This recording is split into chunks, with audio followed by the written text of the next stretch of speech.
ભારત પાકિસ્તાનની આંતરરાષ્ટ્રીય સરહદને અડીને આવેલા ગામડાઓમાં અત્યારે તણાવપૂર્ણ સ્થિતિમાં યુવાનો ગજબનો દેશપ્રેમ દર્શાવી રહ્યા છે અને પાકિસ્તાનની તમામ નાપાક હરકતોને નાકામ બનાવવા માટે તૈયાર જોવા મળી રહ્યા છે। ભારત અને પાકિસ્તાનની સરહદને અડીને આવેલા વિસ્તારમાં અત્યારે સન્નાટો જોવા મળી રહ્યો છે। રાત્રે બ્લેકઆઉટ તો દિવસે લોકો ઘરની બહાર નીકળવાનું ટાળી રહ્યા છે। દ્રશ્યોમાં દેખી શકાય છે કે સરહદી વિસ્તારના ગામડાઓમાં સન્નાટો જોવા મળી રહ્યો છે। મહત્વની વાત તો એ છે કે આ સન્નાટો ડરનો નથી પરંતુ દેશપ્રેમનો છે। તંત્ર દ્વારા આપવામાં આવેલી તમામ સૂચનાનો સરહદી વિસ્તારના ગામડાઓના લોકો અત્યારે પાલન કરી રહ્યા છે અને ઘરની બહાર નીકળવાનું ટાળી રહ્યા છે। એટલું જ નહીં, આ વિસ્તારમાં લગાવવામાં આવેલી સોલાર સ્ટ્રીટ લાઇટો ઓટોમેટિક હોવાના લીધે રાત્રિ થતાં ચાલુ થઈ જતી હોવાના લીધે સ્ટ્રીટ લાઇટોનો સોલાર પ્લેટોને પણ સ્થાનિકોએ જાતે જ ઢાંકી દીધી છે। અફાટ રણ વચ્ચે આવેલા ગામડાઓમાં અમારી ટીમ પહોંચી હતી અને ગામના લોકોનો સંપર્ક કર્યો હતો અને તેમની સાથે વર્તમાન પરિસ્થિતિ વિશે વાત કરી હતી। વાતચીત દરમિયાન આ ગામના લોકોમાં વર્તમાન સ્થિતિને લઈ જરા પણ ભય જોવા નથી મળી રહ્યો, પરંતુ ઉલટાના સરહદી વિસ્તારના ગામોના લોકો તો ના પાકિસ્તાનને યોગ્ય નશ્યત કરવા માટે તૈયાર જોવા મળ્યા હતા। સાંભળો આટલી તણાવપૂર્ણ સ્થિતિમાં પણ અહીંના યુવાનો શું જણાવી રહ્યા છે। ભારત પાકિસ્તાન વચ્ચે સર્જાયેલી તણાવપૂર્ણ પરિસ્થિતિ વચ્ચે બનાસકાંઠા જિલ્લાના સરહદી ગામડાઓની વાત કરવામાં આવે તો અત્યારે અહીં તણાવનો માહોલ જોવા મળી રહ્યો છે। લોકોમાં એક છુપો ભય જોવા મળી રહ્યો છે, પરંતુ સાથે સાથે તેમનામાં દેશદાત પણ જોવા મળી રહી છે। તમે જોઈ શકો છો આ વિસ્તાર અત્યારે જે રણ પ્રદેશ દેખાઈ રહ્યો છે તેની પેલા પાર પાકિસ્તાન આવે છે અને આ સરહદી ગામડો છે અને સરહદી ગામડાના લોકોની વાત કરવામાં આવે તો તેમાં દેશ પ્રેમ જોવા મળી રહ્યો છે। આ જે રણ પ્રદેશ દેખાય છે અત્યારે ત્યાં પાણી ભરાયેલું છે અને એ પાણી બાદ જે બાવળની જાડી છે ને ત્યારના બાદ જે વિસ્તાર કહેવામાં આવે છે તેને પાકિસ્તાન કહેવામાં આવે છે અને એ વિસ્તાર અત્યારે પાકિસ્તાનનો જે વિસ્તાર છે અહીંથી ખૂબ જ નજીક આવેલો છે।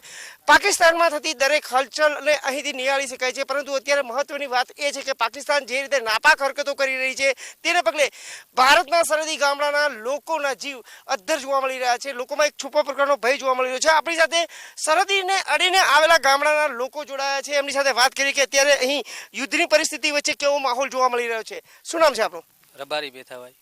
બેઠાભાઈ, અત્યારે જે યુદ્ધ ભારત પાકિસ્તાન વચ્ચે છેડાઈ ચૂક્યું છે અને અત્યારે જે રીતની પરિસ્થિતિ છે સરહદી વિસ્તારની અંદર બ્લેકઆઉટ આપવામાં આવે છે, કેવો માહોલ છે, તમને કેવો અનુભવ થઈ રહ્યો છે? માહોલમાં તો એવું છે કે રાત્રે બ્લેકઆઉટનું જે છે એમાં અમે પૂરેપૂરું સમર્થન આપીએ છીએ।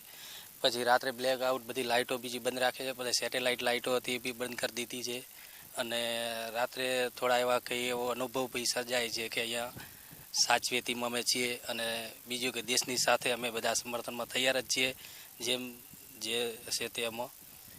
ખાસ કરીને તંત્ર દ્વારા તમને કેવા કેવા પ્રકારની સૂચનાઓ આપવામાં આવી છે? તંત્ર તરફથી તો કલેક્ટર સાહેબ શ્રી આવીને ગયા, એમના તરફથી લાઇટો બંધ કરાવવાનું કીધું છે। પછી ગામમાં શંકાસ્પદ હોય તો જણાવજો, એટલે અમારા લાઈવ કોન્ટેક્ટમાં બી સાહેબ શ્રી છે અને અમે સરકારને સમર્થનમાં તૈયાર જ છીએ। તંત્રના અધિકારીઓ આ સરહદી વિસ્તારમાં આવે છે, તમારી મુલાકાત લે છે? હા,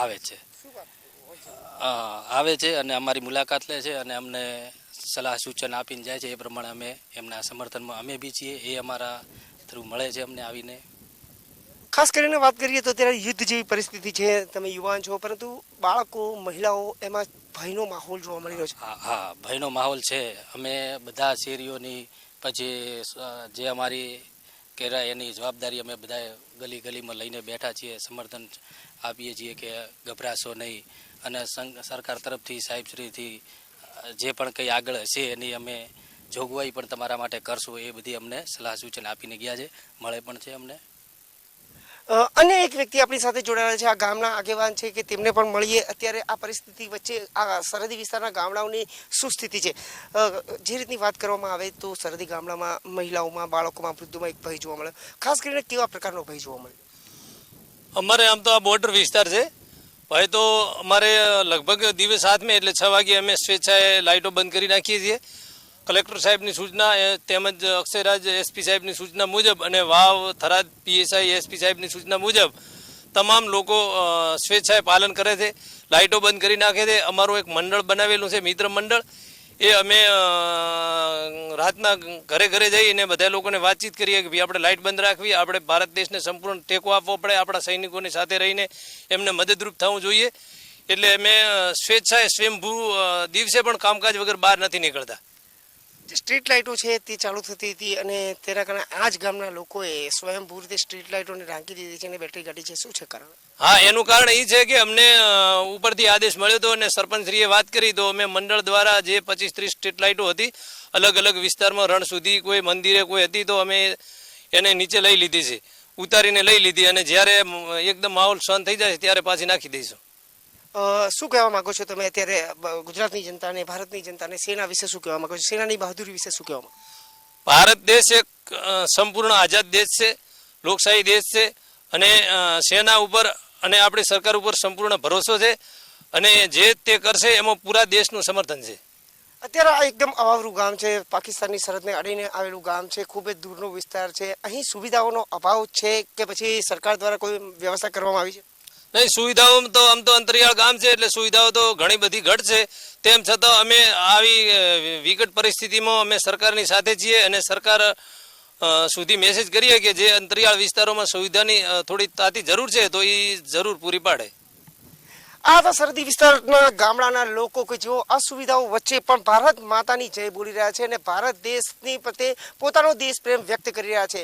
અત્યારે આ વિસ્તાર જે છે પાકિસ્તાનની સરહદને અડીને આવેલો વિસ્તાર છે. અહીંના ગામના લોકો ભલે ભણેલા ના હોય પરંતુ તેમાંમાં દેશદાજ કૂટી કૂટીને ભરવામાં આવી છે. તેઓ જણાવી રહ્યા છે કે ગમે જે થાય ભારત દેશ દ્વારા પાકિસ્તાનને જડબાતોડ જવાબ આપવામાં આવે તેવી વાતો આ ગામના લોકો કરી રહ્યા છે.